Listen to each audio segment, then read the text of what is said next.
Hello and welcome back to the Fantasy Playmakers. What's up, guys? In today's video, I'm going to be going through my start sits at the tight end position, so breaking down every fantasy relevant tight end in every single matchup. There's going to be thumbnails down below if you guys want to jump around to your specific tight ends. While you guys are watching the video, if you're enjoying the content, you find it entertaining or informative, please just hit that like button and subscribe to the channel, and then you guys can ask me any fantasy questions down below. I'll be responding to every single person. But let's get into the first Week 8 matchup, Thursday Night Football between the Packers and the Cardinals. Starting it off with Robert Tonyan.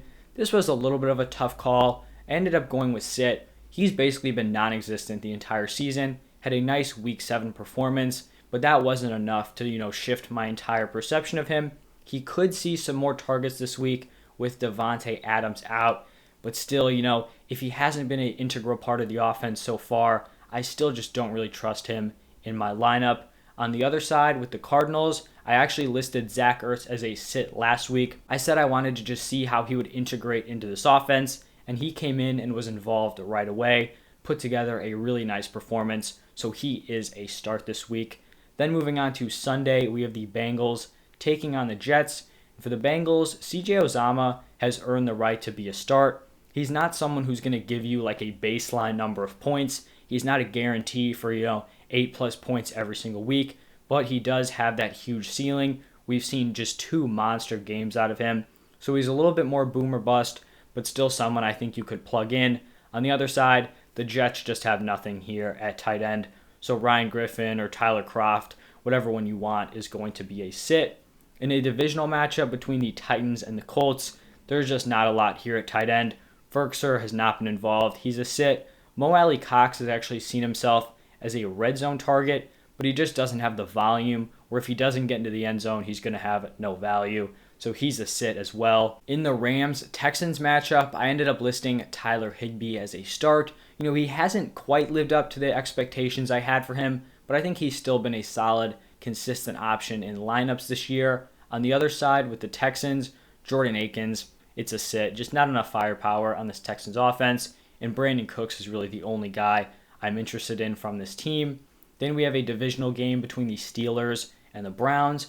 I actually listed Pat Freiermuth as a start. This was definitely one of those fringe decisions. You'd like to have a better option, but maybe you have a guy like Darren Waller who's on bye and you need someone to plug in.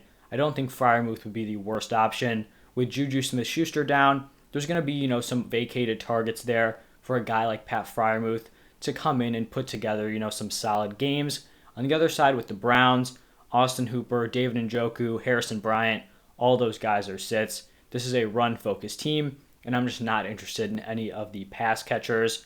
Then in one of the better tight end matchups, we have the Eagles traveling to Detroit to take on the Lions. I'm going to be starting at Dallas Goedert. The trade of Zach Ertz, even though he may not have been a huge fan of it, it really did benefit both of these tight ends' fantasy value. Instead of, competing with each other for touches, now they're both the clear tight end ones on their respective teams. So Goddard's a start, and then same thing with TJ Hawkinson. He's getting the volume. The touchdowns probably just aren't going to be there because this Lions team is not good, but he is still someone I feel very confident starting in my lineup. 49ers Bears is up next here, and this is just a pretty gross tight end matchup. We still have George Kittle on IR.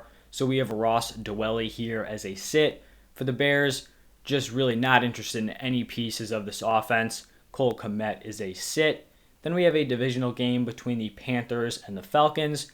For the Panthers, sitting Tommy Tremble. This Panthers offense has not looked good as of late. And right now, the only 2 guys I want in my lineup are DJ Moore and then Chuba Hubbard. For the Falcons, Kyle Pitts has just broken out the last 2 weeks. We saw him play really well in Week 6, and it was obviously good to see, but I kind of wanted to see what would happen once Calvin Ridley returned. Would he still have that big role? And then he goes out in Week 7 and just absolutely balls out. I think his first breakout game was in Week 5, and then they had a Week 6 bye. But last 2 games for Kyle Pitts have been absurd.